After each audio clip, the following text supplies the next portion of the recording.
जय हिंद दोस्तों, नमस्कार। स्वागत है आप सभी का आपके अपने YouTube channel Galaxy of education पर। साथियों, आज के इस क्लास में हम सभी क्लास 10 सामाजिक विज्ञान के मोस्ट इम्पॉर्टेंट क्वेश्चन को देखने वाले हैं, जो कि ये जो क्वेश्चन है आपके 2020 बोर्ड एग्ज़ाम में पूछे गए हैं। और ये जो आपके यूपी बोर्ड एग्ज़ाम में जो इस बार 20 मार्क्स के ऑब्जेक्टिव क्वेश्चन पूछे जाने हैं, उनके लिए ये क्वेश्चन बहुत ही ज़्यादा इंपॉर्टेंट होने वाले हैं। तो अगर आप सभी ने अभी तक इस वीडियो को लाइक नहीं किया तो इस वीडियो को लाइक करें, और चैनल पर नए हैं तो इसको सब्सक्राइब भी जरूर कर लें। तो यहाँ पर देखिए, आप सभी से पहला क्वेश्चन पूछा गया है, नेपोलियन का संबंध किस देश से था। ये जो क्वेश्चन है 2020 के बोर्ड एग्जाम में पूछे गए हैं, तो आप सभी के लिए बहुत ही ज़्यादा इंपॉर्टेंट होने वाले हैं आपके 2023 बोर्ड एग्जाम के लिए। तो आप सभी इस वीडियो को लास्ट तक जरूर देखें, के लिए बहुत ही ज़्यादा महत्वपूर्ण होने वाले हैं।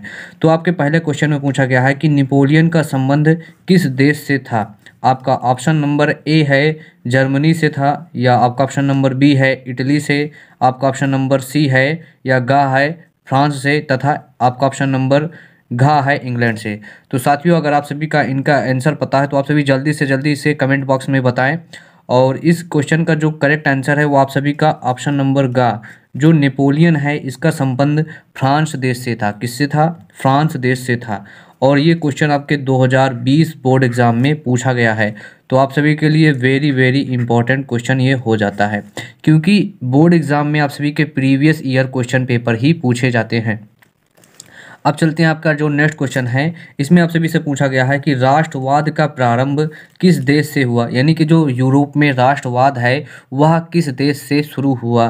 तो आपका ऑप्शन नंबर ए है जापान, आपका ऑप्शन नंबर बी है इटली, आपका ऑप्शन नंबर सी है फ्रांस, तथा आपका ऑप्शन नंबर डी है जर्मनी।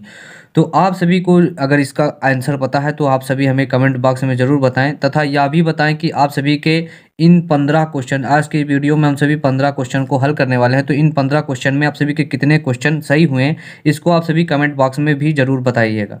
तो आप सभी से पूछा गया है कि राष्ट्रवाद का प्रारंभ किस देश से हुआ।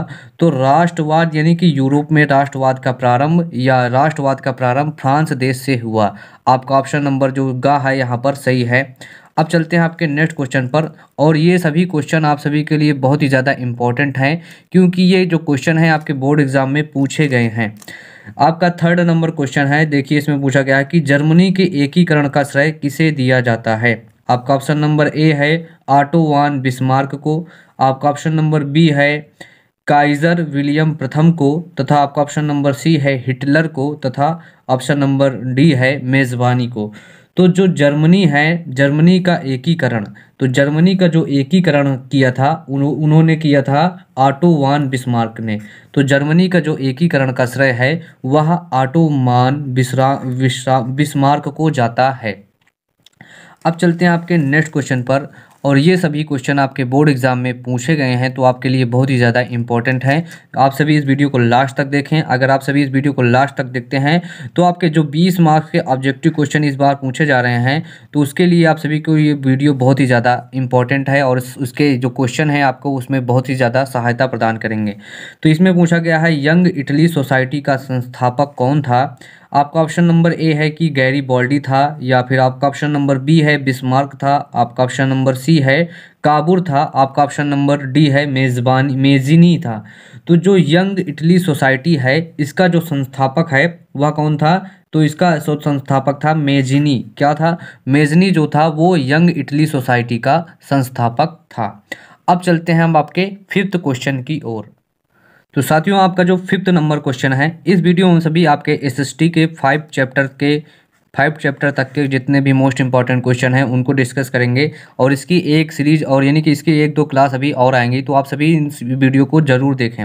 आपका फिफ्थ नंबर क्वेश्चन में पूछा गया है कि महात्मा गांधी दक्षिण अफ्रीका से वापस कब लौटे। क्या वे 1914 में वापस भारत लौटे, या 1915 में भारत लौटे, या 1918 में अफ्रीका से भारत महात्मा गांधी जी लौटे, या 1919 में। तो महात्मा गांधी जी दक्षिण अफ्रीका से भारत 1915 में लौटे। किस वर्ष लौटे? 1915 में ये दक्षिण अफ्रीका से भारत लौटे। और ये क्वेश्चन आप सभी के लिए वेरी वेरी इंपॉर्टेंट है। आप सभी इन क्वेश्चनों को अपने नोट कॉपी में ज़रूर नोट करना, क्योंकि ये प्रीवियस ईयर क्वेश्चन हैं और आप सभी के लिए बहुत ही ज़्यादा इंपॉर्टेंट हैं। आपका ऑप्शन नंबर, यानी कि आपका नेक्स्ट क्वेश्चन है असहयोग आंदोलन का मुख्य कारण क्या था। क्या इसका कारण रोलेट एक्ट था, या आपका ऑप्शन नंबर बी है प्रथम विश्व युद्ध के कारण असहयोग आंदोलन शुरू हुआ, या आपका ऑप्शन नंबर 3 है यहाँ पर खिलाफत आंदोलन के कारण असहयोग आंदोलन शुरू हुआ। तो जो साथियों आपका असहयोग आंदोलन है, जिसमें क्या हुआ था कि सभी लोगों ने अंग्रेजी शासन का खिलाफ करना, यानी कि उसके कोई भी कानून को मानने से इनकार कर दिया, और इसका जो मुख्य कारण था खिलाफत आंदोलन था। क्या था? खिलाफत आंदोलन था। कि असहयोग आंदोलन का मुख्य कारण क्या है? खिलाफत आंदोलन। अब चलते हैं आपके नेक्स्ट क्वेश्चन पर। आपका नेक्स्ट क्वेश्चन है, और इन सभी क्वेश्चनों में से आप सभी को 15 क्वेश्चन कराएंगे, तो इसमें 15 में से आप सभी के कितने क्वेश्चन सही हुए उसको आप सभी कमेंट बॉक्स में जरूर बताएं। तो आप सभी का नेक्स्ट क्वेश्चन है कि संयुक्त राष्ट्र संघ का मुख्यालय कहाँ पर स्थित है। साथियों ये क्वेश्चन आपके 2023 बोर्ड एग्जाम में आने वाला है, तो आप सभी इस क्वेश्चन को जरूर याद रखें कि संयुक्त राष्ट्र संघ का मुख्यालय कहाँ पर है। आपका ऑप्शन नंबर 1 है वाशिंगटन में है, आपका ऑप्शन नंबर बी है कि इसका मुख्यालय जिनेवा में है, या आपका ऑप्शन नंबर 3 है कि इसका मुख्यालय संयुक्त राष्ट्र संघ का मुख्यालय न्यूयॉर्क में है, तथा आपका ऑप्शन नंबर 4 है कि ऑस्ट्रिया में है।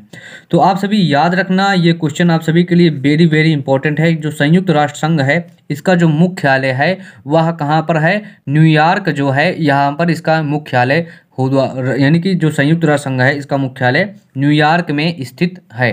अब चलते हैं आपके नेक्स्ट क्वेश्चन के लिए, और ये क्वेश्चन आपके लिए बहुत ही ज़्यादा इंपॉर्टेंट है। बहुत बार आपके बोर्ड एग्जाम में पूछा गया है, तो इस बार भी यह पूछा जाएगा। अब चलते हैं आपके नेक्स्ट क्वेश्चन पर।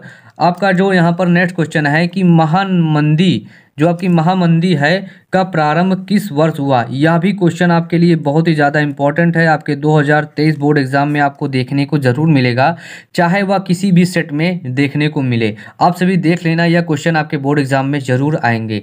जो आपका ये क्वेश्चन है कि महामंदी का प्रारंभ किस वर्ष हुआ, तो जो महामंदी है इसका प्रारंभ आपका ऑप्शन नंबर 1 है कि 1919 में महामंदी का प्रारंभ हुआ, आपका ऑप्शन नंबर बी है या 1924 ईस्वी में महामंदी का प्रारंभ हुआ, आपका ऑप्शन नंबर 3 है 1929 में महामंदी का प्रारंभ हुआ, या आपका ऑप्शन नंबर 4 है 1934 ईस्वी में महामंदी का प्रारंभ हुआ। अगर आप सभी को इसका आंसर पता है तो हमें कमेंट बॉक्स में ज़रूर बताएं। लाइव चैट चल रही है, उसमें भी आप सभी इसका आंसर जरूर दें। तो जो महामंदी है इसका प्रारंभ 1929 ईस्वी में हुआ। कब हुआ? 1929 ईस्वी में महामंदी का प्रारंभ हुआ। अब आप सभी से यहाँ पर नेक्स्ट क्वेश्चन में पूछा गया है कि निम्न में से कौन अजैवीय पदार्थ है। अजैवीय मतलब जिसमें जीव नहीं है। तो इस क्वेश्चन को पढ़कर ही आप सभी को समझ में आ जाएगा कि यहाँ पर लिखा है अजैवीय, और यह क्वेश्चन भी आपके 2020 बोर्ड एग्जाम में पूछा गया है।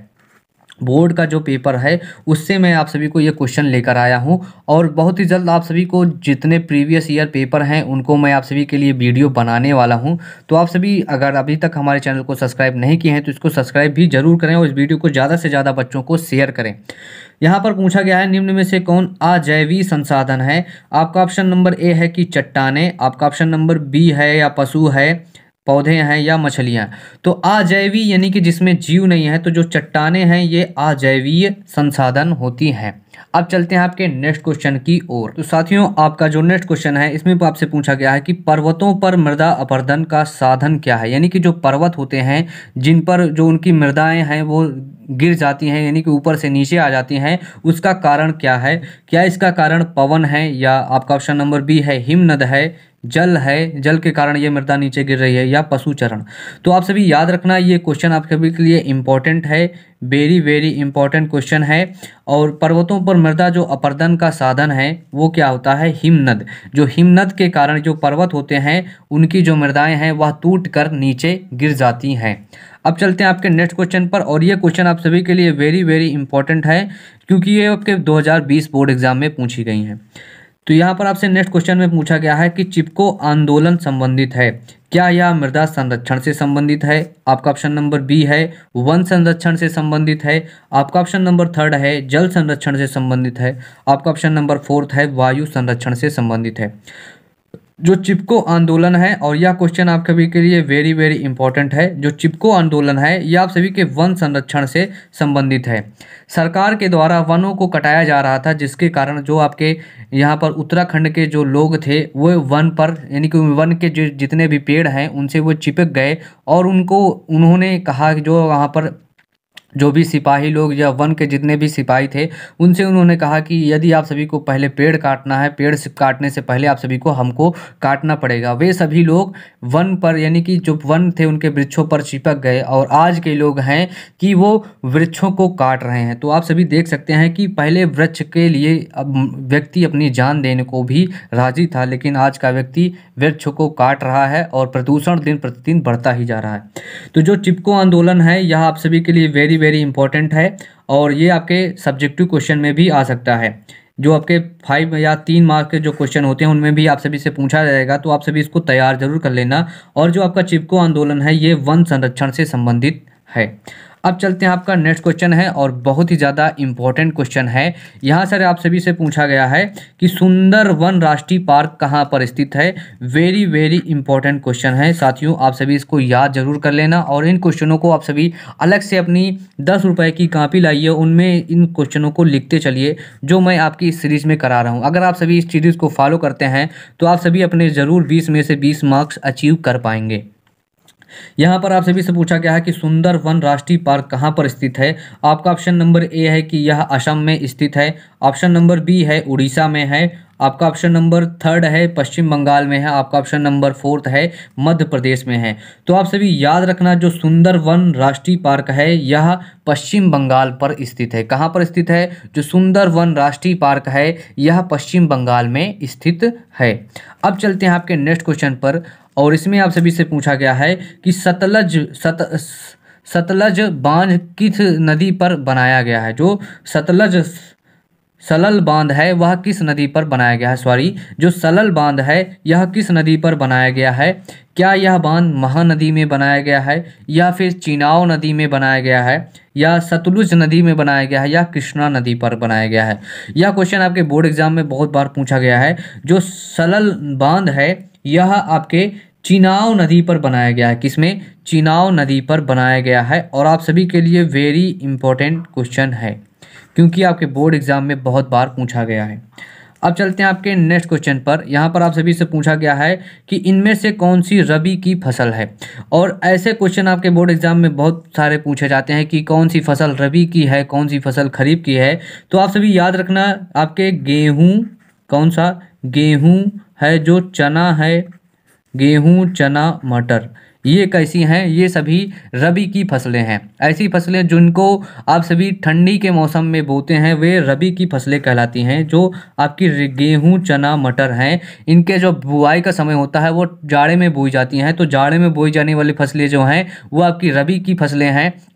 और जो आप सभी धान हैं इसको जब आप सभी बोते हैं तो आप गर्मियों में जिन फसलों को बोते हैं वो आपकी खरीफ की फसलें हैं। तो यहाँ पर आप सभी से पूछा गया है कि कौन सी फसल रबी की है। आपका ऑप्शन नंबर ए है चावल है, बी है मोटे अनाज यानी कि दाल वगैरह हैं और 3 है चना है या कपास है। तो कपास आपकी कौन सी है? कपास आपका है खरीफ फसल का। किसका है? कपास तो आपका है खरीफ का। और जो आपका चना है यह रबी की फसल है। आप सभी को हमने बता दिया जो कि गेहूं चना मटर जो हैं ये आपकी रबी की फसलें हैं। कपास हो गया, चावल हो गया, ये सभी आपके खरीफ की फसलें हैं। अब चलते हैं आपका जो नेक्स्ट क्वेश्चन है 15 नंबर क्वेश्चन है, भूदान आंदोलन किसके द्वारा आरंभ किया गया। और यह क्वेश्चन आपके लिए वेरी वेरी इंपॉर्टेंट क्वेश्चन है।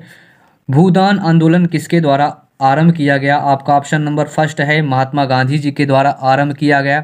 आपका ऑप्शन नंबर 2 है जवाहरलाल नेहरू जी के द्वारा इस भूदान आंदोलन को प्रारंभ किया गया। आपका ऑप्शन नंबर 3 है विनोबा भावे के द्वारा इसको शुरू किया गया। आपका ऑप्शन नंबर 4 है इंदिरा गांधी के द्वारा आरंभ किया गया। तो साथियों आप सभी याद रखना जो आपका भूदान आंदोलन है यह आपकी विनोबा भावे के द्वारा जारी किया गया, यानी इसको प्रारंभ किया गया। तो इस वीडियो में हमने आप सभी को 15 मोस्ट इंपॉर्टेंट ऑब्जेक्टिव क्वेश्चन को डिस्कस किया है जो कि आपके 2020 बोर्ड एग्जाम में पूछे गए थे। किसमें? 2020 बोर्ड एग्जाम में पूछे गए हैं। साथियों अगर आप सभी को यह वीडियो अच्छा लगा हो तो आप सभी इस वीडियो को लाइक करना और अपने सभी दोस्तों के साथ इसको शेयर भी ज़रूर कर देना, क्योंकि हम आप सभी के लिए जितने भी क्वेश्चन पेपर हैं, प्रीवियस ईयर के क्वेश्चन पेपर हैं, उनसे आप सभी को क्वेश्चन को छाँट कर ला रहे हैं जो कि आपके 2023 बोर्ड एग्जाम में जिनके पूछे जाने की संभावना है। किसमें 2023 के बोर्ड एग्ज़ाम में जिनके पूछे जाने की संभावना है। तो आप सभी इस वीडियो को लाइक करें और ज़्यादा से ज़्यादा शेयर करें, जिससे हमें भी एक मोटिवेशन मिलता है और हम आप सभी के लिए अच्छी से अच्छी वीडियो बनाकर लाते हैं। तो मिलते हैं आप सभी से नेक्स्ट अच्छी वीडियो में, एक और वीडियो में। तब तक के लिए ओके बाय। इस और आप सभी को यहाँ पर अब जितने भी प्रीवियस ईयर बोर्ड के पेपर हैं उनको भी मैं हल कराने वाला हूँ। तो आप सभी ने अगर अभी तक हमारे चैनल को सब्सक्राइब नहीं किया है तो इसको सब्सक्राइब करें और अपने सभी दोस्तों के पास शेयर ज़रूर करें।